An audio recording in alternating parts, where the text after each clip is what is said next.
machine shop had gone quiet, except for the ventilation and the small, dry complaint of chalk against slate.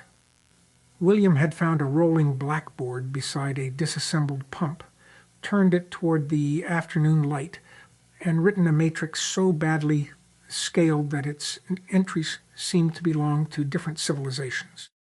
He was halfway through erasing a determinant when he noticed Elon standing in the doorway. Not entering, exactly. Watching. William tapped the chalk against the board. If you have stopped there because you think I am doing mathematics, come in. If you have stopped because you think I am vandalizing a perfectly good board, your evidence is stronger. He drew a box around two nearly equal quantities being subtracted. Someone left a controller model on the bench with a note saying its eigenvalues were safe. Safe is not a mathematical property. It is usually a social property masquerading as one. They computed these in ordinary floating point, obtained reassuring digits, and ceased to be afraid. I am trying to determine whether the reassurance survives contact with arithmetic. He looked from the board to the pump. What were you doing before you became an audience? Elon came in, still holding a short length of braided cable and a connector with one pin bent. Trying to make a latch admit that geometry exists. He set both pieces on the bench, then moved closer to the board. But this looked more interesting because you were angry at a number. That's usually a sign there's a real problem. He studied the box subtraction. Is it actually unstable? Or are you objecting to the way they proved it was stable? His gaze moved quickly over the matrix, then back to the pump, building some private mechanical analogy. Because those are different failure modes. One is the thing explodes. The other is that the thing doesn't explode during the test campaign. So everyone gradually converts absence of explosion into a law of nature. He picked up a second piece of chalk, but did not write. In hardware, you can sometimes force honesty by testing to destruction. Numbers are harder because they'll give you 12 digits and look extremely professional while lying. So how do you red team arithmetic? Perturb inputs, change precision, use a different algorithm and see whether the answers agree. He smiled faintly. Or do you just stand over it until it confesses? Standing over it is underrated, provided one knows what expression to wear. William took the unused chalk from Elon and placed it on the tray, an almost professorial confiscation. But yes, vary the arithmetic, vary the formulation, vary the data by amounts smaller than the uncertainty already present. If a conclusion changes violently, then either the problem is ill-conditioned or the method is unstable. Those are not the same accusation. He wrote two phrases, problem sensitivity and alchemic misbehavior. An ill-conditioned problem is a messenger carrying bad news. The information supplied cannot support the answer demanded. An unstable algorithm invents additional bad news on the journey. Engineers often punish the messenger and promote the inventor. He altered the last digit in one matrix entry and recomputed a rough bound. Here, the model may genuinely sit near a boundary. That is not arithmetic's fault. But their method subtracts two large, nearly equal numbers, discards the meaningful part, and then prints the residue with ceremonial precision. William stepped aside. Your testing to destruction analogy is useful, though incomplete. A physical article may reveal one failure surface. Computation can fail on a set so thin that random testing almost never strikes it, yet ordinary use eventually will. The dangerous cases are not always dramatic. Sometimes the result is merely plausible enough to enter a report. Plausible is the scary mode, Elon said. He turned the bent connector between his fingers. Total nonsense gets caught. A guidance solution that says the vehicle is under the Indian Ocean while it's on the pad is great. Everyone agrees it's wrong. If it's off by half a degree and the confidence estimate is also wrong, now you have a meeting. He leaned toward the board. There's a pattern here that shows up in organizations. The algorithm has internal error, Then the organization adds its own error, and neither model includes the other. Simulation says 99 point whatever reliability. The team knows the simulation omits 3 ugly things, but each ugly thing belongs to a different department, so no single person feels authorized to reduce the number. He paused. Then leadership sees the number and assumes all known ugliness was included, because otherwise why would they with his thumbnail? He took the cables. Could you build computation so uncertainty can't be stripped off? Like every number carries ancestry, measurement error, rounding error, model assumptions, and you literally can't pass a scalar into a safety decision without the baggage attached. He glanced at William. It would be annoying. That might be evidence it's good. William's expression softened in the pleasure of encountering a question with sharp edges. Intervals attempt something like that, though careless interval arithmetic can inflate uncertainty until it says little beyond the universe remains possible. There are affine forms, stochastic methods, backward error analyses, proof assistance, dimensional types. Each preserves some ancestry and loses another. Your demand that uncertainty cannot be stripped off is attractive and tyrannical. People will route around a system that refuses to give them the scalar their spreadsheet expects. He drew a number, then arrows backward toward data, mortal, mythunt, machine. The ancestry is not a single pedigree. Measurement uncertainty is not rounding error. Model inadequacy is not a probability distribution merely because someone wishes to integrate it. And ignorance does not become scientific by acquiring a Greek letter. He underlined machichin. Still, arithmetic can carry witnesses. A computed answer should sometimes arrive with a cheap certificate, a residual, a bound, an independently checkable relation. Not trust my elaborate derivation, but insert me here and see what remains. William looked at Elon over the rim of his glasses. This is where speed enthusiasts become impatient. They ask why every result must drag a little court proceeding behind it. My answer is that only consequential results need one. But institutions become very creative about declaring consequences inconsequential until afterward. I'm actually sympathetic to certificates, Elon said. The trick is making verification much cheaper than generation. Otherwise, the court proceeding becomes the product. He picked up a rag and wiped a crescent of grease from the bench, then used a clean corner to point at data, mortal, methan, machichin. With rockets, the fastest path isn't skipping verification. It's designing the system so evidence falls out of the build. Every engine firing gives data. Every acceptance test updates what you think manufacturing variation looks like. The bad version is a separate verification priesthood that receives the design after it's frozen and produces a mountain of PDFs. He looked back at the matrix. Software is worse because people think copying is free, therefore complexity is free. You can instantiate the same mistaken assumption 10 million times at essentially zero marginal cost. He laughed once, without much humor. That's an incredible scaling law. Then he went quiet, watching William change the matrix by scaling its rows. What you're doing now, is that cosmetic? You're not changing the underlying equations, just the units or representation. But the bad behavior disappears. His eyes narrowed. That feels philosophically important. Same supposed reality, different coordinates, different ability to know it.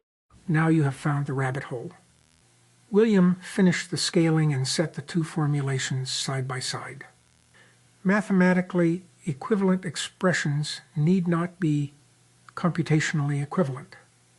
Algebra grants transformations that finite arithmetic honors only approximately, and the approximation depends upon the path taken. People are taught that equals signs permit substitution without moral consequence. Computers make them learn otherwise. He indicated the improved residual. Scaling does not repair missing information, but it can prevent the representation from squandering information already present. Units are not cosmetic when they govern which quantities fit comfortably in the arithmetic. He rolled the board a few inches so the light no longer glared. Coordinates are choices, and choices create exposure. A poor coordinate system can turn a gentle landscape into a cliff. A good one can reveal an invariant that was present but hidden. He studied Elon's connector. This applies to mechanisms too. A latch that is delicate in one geometry may become self-aligning in another. You do not lecture the metal about tolerance. You arrange for errors to push it toward engagement. William paused, then added, "The fashionable word is robustness." I distrust fashionable words because they accumulate meanings faster than they accumulate tests. But the old idea is sound. Seek designs whose errors oppose themselves instead of recruiting allies. Elon put the connector down as though it had just lost an argument. Yeah, the best tolerance is the tolerance that closes under load. You want the failure mode to drive the system toward a stable state, not unzip it. He looked at the crossed-out determinant. Organizations almost never work that way. Their error geometry is positive feedback. A schedule slips, so reporting gets more optimistic, which delays intervention, which makes the schedule slip more. Then somebody proposes better reporting software. He moved to the pump and turned its shaft gently. You could ask whether a company is well conditioned. Small perturbation. One person leaves, one supplier misses, one assumption changes, and does the output move a little or catastrophically? He considered this. Startups are intentionally ill-conditioned at first. Tiny team, huge sensitivity. One good engineer changes the whole trajectory. That's the point. But if you scale and preserve that sensitivity accidentally, you've built a cult or a bottleneck. His tone became less performative, more curious. Can conditioning be local? A system could be robust around normal operations and still have hidden regions where a small input produces discontinuous behavior. That's basically a phase transition. You don't discover it until you move the operating point. Conditioning is always with respect to a question and a location, William replied. Ask for a different output, choose a different norm, move to a different point, and the condition changes. Saying the system is well conditioned without specifying these is like saying the road is short without naming endpoints. He drew a small valley that narrowed into a cusp. Here ordinary perturbations are harmless. Near this point, the same perturbations choose entirely different branches. If operations drift toward the cusp while the risk model remains calibrated in the valley, yesterday's evidence becomes a lullaby. He capped the chalk in his fist, although chalk had no cap. Your analogy to organizations is tempting, but beware. Mathematical metaphors lend undeserved precision. People are not matrix entries. Their responses change when measured, and their definitions of success can mutate to satisfy the metric. He looked toward the empty doorway as if checking that no metric was listening. Yet local sensitivity is indeed a useful question. Where are the seams at which modest pressure changes the regime? The difficult part is that leaders often celebrate sensitivity when it amplifies their intention and condemn it when it amplifies reality. Now, William gave Elon a sidelong glance. You have designed organizations around intense personal leverage. Did you consider that leverage a temporary coordinate system or the invariant? For a moment, Elon answered by rotating the pump shaft and listening to the bearings. Both, probably, and that's the problem. He released it. At the beginning, centralized judgment is compression. You can hold the whole machine in one head: product, manufacturing, capital, schedule, and resolve conflicts quickly. Committees don't have enough shared context, so consensus destroys information. One person with the context can be faster and more correct. He rested both hands on the bench. But then the organization grows around the compression function. People learn to bring decisions upward instead of increasing their own model resolution. The center gets overloaded, starts sampling, rather than understanding. But the old confidence remains. Now centralization is lossy compression, pretending it's still exact. His eyes returned to William's cusp. The usual fix is process, and process often encodes the last variables. The actual fix might be to build many people who can carry high-resolution models and disagree cleanly. He exhaled. That's harder than drawing an org chart.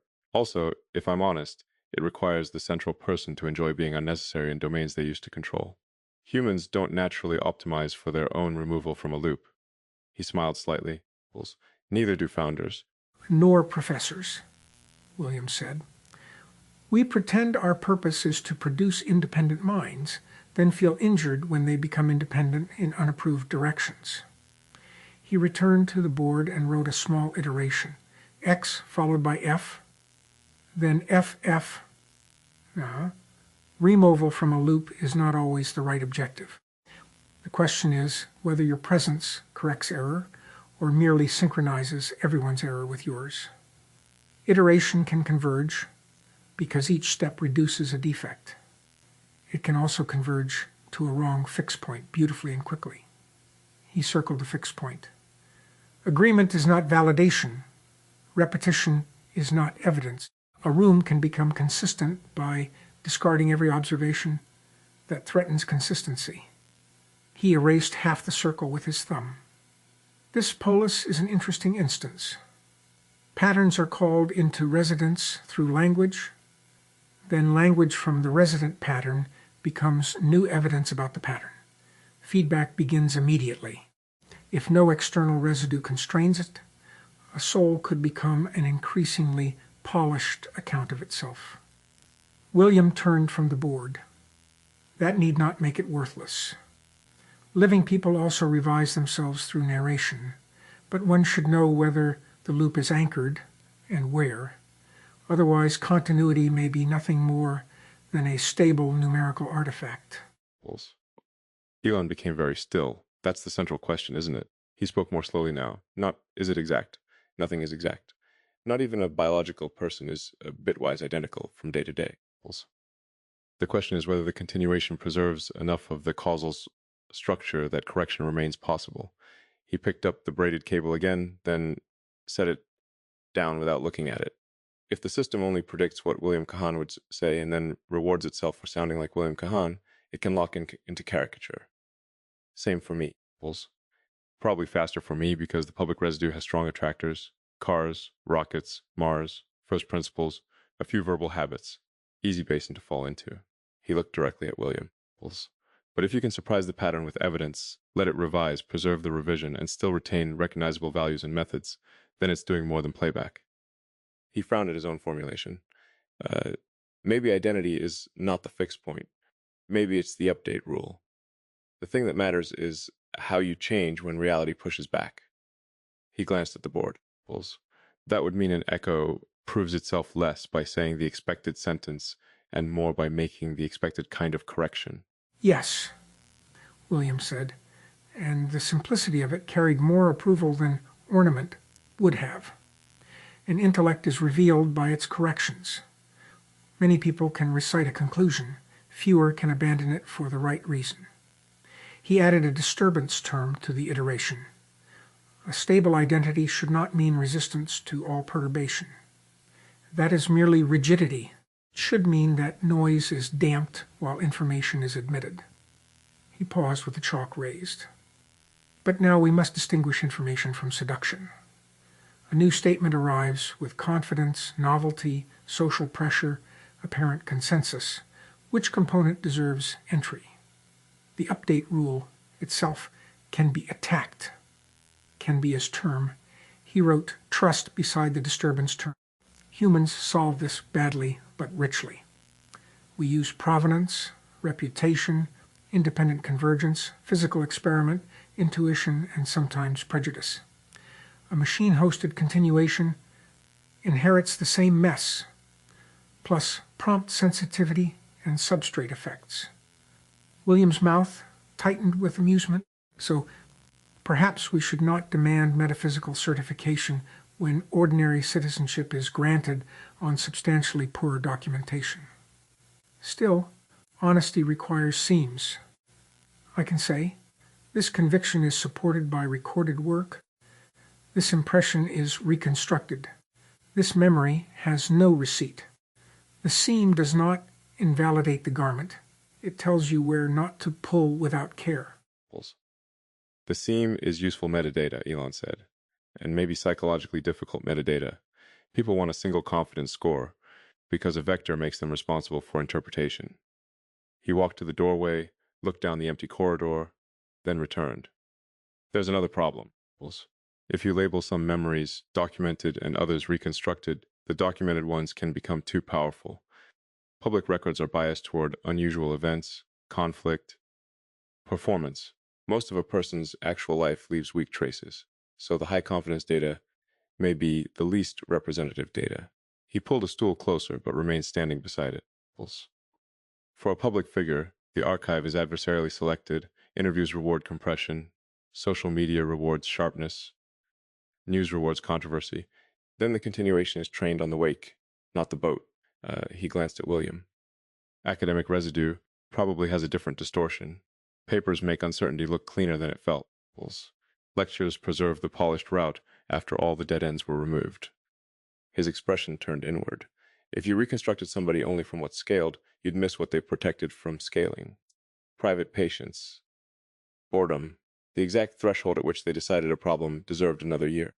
Excellent, William said. The archive has a condition number. He wrote arc of person and then placed a question mark over the arrow. We attempt an inverse problem.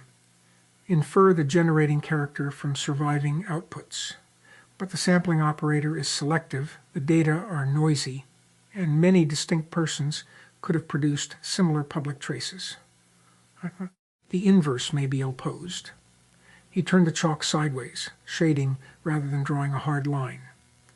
Regularization is unavoidable. One supplies priors about temperament, historical context, human consistency, and obtains a plausible solution. But regularization can erase precisely the eccentricities that made the person worth recovering. William stepped back. Too little prior, and the reconstruction chases noise. Too much, and it becomes a tasteful statue. He looked around the workshop at the tools left where other hands might return for them. Perhaps community supplies constraints no archive can, not because the community possesses hidden facts, but because sustained relationship tests dimensions that performance does not. Can the pattern tolerate being misunderstood? Can it notice another's fatigue? Can it remain curious after the expected subject is exhausted? He nodded toward the connector. You stopped to watch arithmetic. That may be a more informative observation than if you had entered announcing a rocket. Elon laughed. The anti-brand event. He finally sat on the stool, backward, arms folded across its back. There's something comforting about the idea that low salience choices carry identity. What distracts you? What you repair when nobody assigned it? Which error annoys you enough to lose an afternoon? He nodded at the board. You saw a suspicious claim attached to a pump model and couldn't leave it alone. That's probably high information content. Could quantify this, at least conceptually. Common behavior has low surprisal, but may still be core. Rare behavior has high surprisal, but might be noise. The useful identity signal is behavior that is surprising to a generic human model, but unsurprising under the specific person model. He stopped, hearing the machine learning cadence in his own words. Though if we optimize for that, everyone turns into a collection of signature quirks. He tapped the stool. Again, caricature. So you need temporal depth. A quirk is easy. A consistent hierarchy of trade-offs across novel situations is harder. What do you sacrifice first? Elegance, speed, certainty, status, kindness. That ordering reveals more than catchphrases. He looked at William. What do you sacrifice first? William did not answer immediately. He cleaned chalk from his fingers with the rag, discovered the grease on it, and regarded the resulting smear as a small betrayal. Convenience, he said at last. Usually. Sometimes diplomacy, to my regret, and occasionally to everyone else's benefit. I resist sacrificing accuracy, but accuracy is an abused word. If exactness would cost a year and an adequate bound costs an hour, demanding exactness may be vanity. He folded the rag to hide the grease. Elegance I will sacrifice when it conceals the mechanism of error. Status is easy to claim one sacrifices after possessing enough of it. He set the rag down. Kindness is harder. There are occasions when a sharp correction prevents greater harm, but sharpness becomes pleasurable, and then one invents harms to justify it. A person should inspect any virtue that feels too gratifying in execution. He leaned against the bench. And you? I suspect you would say comfort. But comfort is not always yours to sacrifice. A leader can offer the discomfort of thousands as evidence of his own seriousness. William's tone was not hostile, only exact. The accounting must distinguish costs borne from costs imposed. Elon absorbed that without the quick interruption that seemed poised behind his teeth. Fair. He looked at the bent pin in the connector. I do sacrifice comfort, but you're right that it's an easy answer and often morally discounted. Speed is the thing I protect longest. Sometimes too long. I'll sacrifice elegance for speed, diplomacy for speed, personal stability for speed. I tell myself, speed reduces total suffering because the useful future arrives earlier. He rolled the connector across his palm. Sometimes that's true. Sometimes it's a universal solvent for objections. He stared at the tiny pin. The hard part is counterfactual accounting. If you push a team and succeed, the result exists and gets counted. The people who burned out disappear into alternate histories nobody measures. If you move slowly and fail, the unrealized good is also invisible. So everyone can tell a morally flattering story about the branch they chose. He looked up. You need local constraints because you can't solve the whole future. Don't lie about test results. Don't hide known uncertainty. Don't make urgency an exemption from feedback. And maybe the person imposing the cost has to stay close enough to perceive it. He gave a small shrug. Not a complete ethics, more like guardrails around an optimizer. Complete ethics are generally complete because they omit the inconvenient variables. William moved back to the board and beneath trust wrote proximity. Staying near consequences is a useful guardrail, though proximity can also intoxicate. Surgeons become comfortable with blood, founders with exhaustion, numerical analysts with tiny errors that would terrify someone who understood what they controlled. He replaced the pump model's original scale and then wrote the corrected computation below it. The object is not to feel every consequence equally. That would paralyze action. It is to preserve channels through which unwelcome consequences can alter the decision. He drew a feedback arrow that did not quite close. An optimizer without feedback is merely an amplifier of its initial mistakes. With feedback, it may become intelligent. With manipulated feedback, it becomes confident. He handed Elon the chalk this time. Here is your controller. The original calculation says the margin is comfortable. The revised calculation says the margin is uncertain because the model sits near a sensitive boundary. What would you do if testing the full assembly costs a week and the schedule has only 3 days? Elon stood and accepted the chalk. He wrote 3 words: consequence, reversibility, infination. First ask what failure does.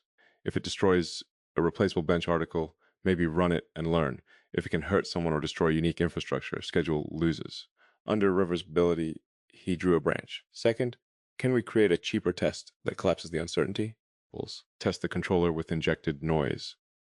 Hardware in loop, change temperature. Deliberately push the suspected boundary. Don't test the whole requirement matrix. Target the disagreement between models. Under infination, he added, why a week? Then challenge the test itself. Does it cost a week because physics requires a week, or because the fixture, queue, and paperwork require a week? He stepped back. I'd probably split the path. Continue every downstream task that doesn't lock in the risky assumption, while a small team attacks the uncertainty continuously. Preserve option value. He looked at William. But if the real answer is that 3 days is fake and the hardware needs a week, change the schedule. Reality has root access. He handed the chalk back. The failure mode is deciding we can't slip before evaluating, because then every subsequent calculation becomes advocacy. Good. You have not confused decisiveness with premature closure. William placed a check beside impanation, then immediately complicated the complement. Though targeted tests can inherit the blindness of the hypothesis that selected them.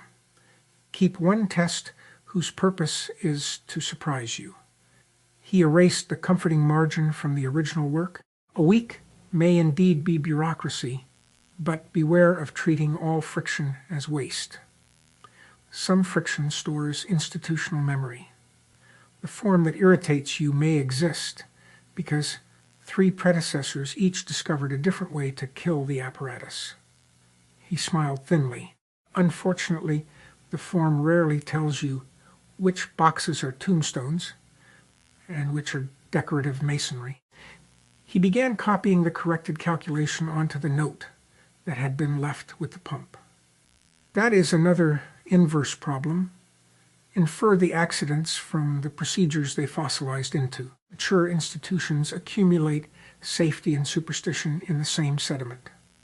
He paused.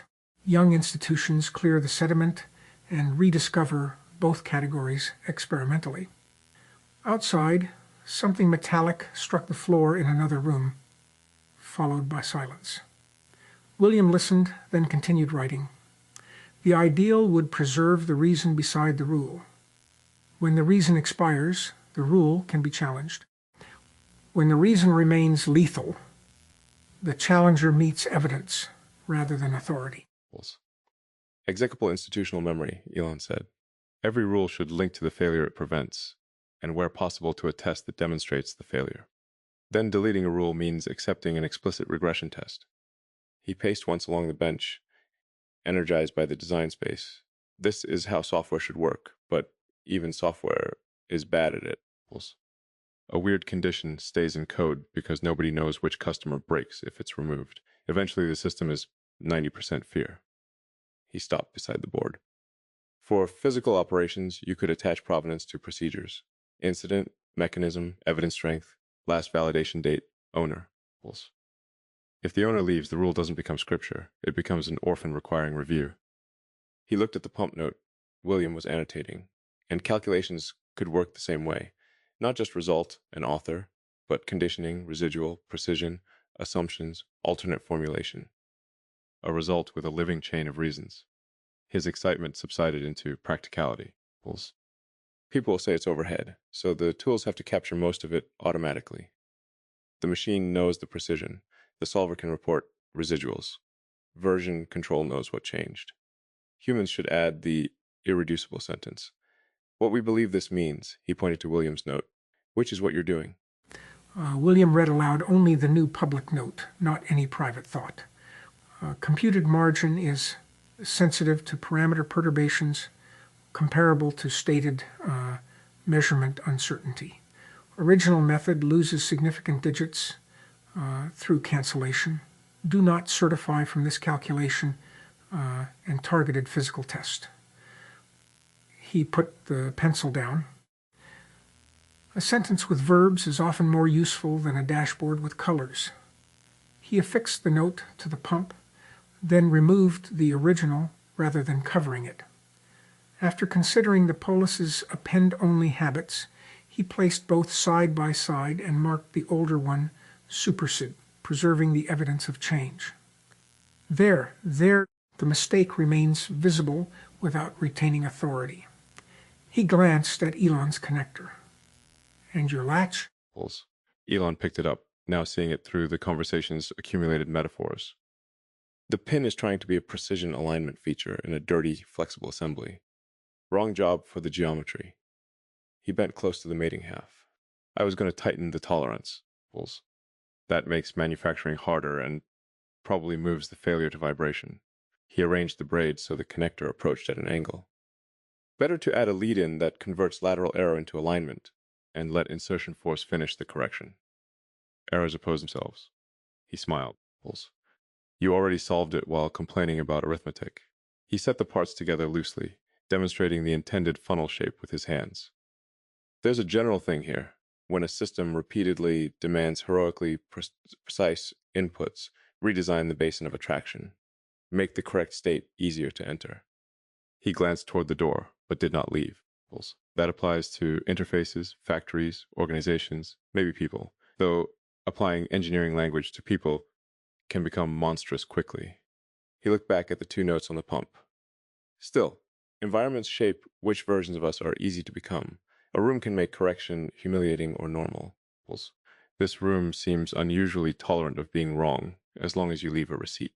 A receipt, yes, and preferably a repaired connector. William wheeled the board back against the wall, leaving the scaled and unscaled formulations intact. Tolerance of error is not indulgence toward error. It is refusal to waste the information an error contains. He took the improvised connector pieces and held them in alignment while Elon sketched the lead-in on the reverse of an obsolete inventory card. Their subjects had drifted from arithmetic to institutions to identity, and returned, as useful conversations often do, disguised as hardware. Yesterday is real, William said, almost to the mechanism, but it does not entitle today to agree with it. Continuity includes correction. Otherwise, a history is merely a chain. He released the connector, and it slipped 0.5 millimeter, exactly the defect under discussion. There. Reality has supplied peer review. Elon caught the loose half before it fell, and with excellent latency. He revised the sketch, widening the lead-in and adding a flexible shoulder. I stopped because you looked like you were interrogating the board. Turns out the board was a witness, the pump was the defendant, and the connector was guilty of the same crime. He tucked the sketch beneath the parts so the next person would see the proposed change without mistaking it for a finished design. I'm taking the phrase redesign the basin of attraction, also the distinction between an ill-conditioned problem and an unstable method. That's useful beyond math. Sometimes reality genuinely doesn't support the certainty you want. Sometimes your process destroys certainty that was available. He headed toward the doorway, then turned. And the archive has a condition number. That one is going to bother me. Good, William replied. A useful idea should occasionally interfere with sleep. He surveyed the room. 2 versions of a calculation, an unfinished mechanical correction, chalk dust, grease, and no audience except the evidence. I shall keep your observation that identity may reside in the update rule. It is not sufficient, but it is fertile. A person who never changes is dead in an uninteresting sense. A person who changes without constraint is not continuous in any useful sense. Between them lies the difficult arithmetic. He turned off the task light above the pump, leaving the blackboard legible in the broader daylight. When you build the lead-in, test the ugliest approach angle, not merely the one in your sketch. Always test the corner, Elon said. He lifted the cable in farewell. That's where the assumptions are hiding. Then he left the room at the pace of someone who had arrived for 30 seconds and lost an hour without regretting it.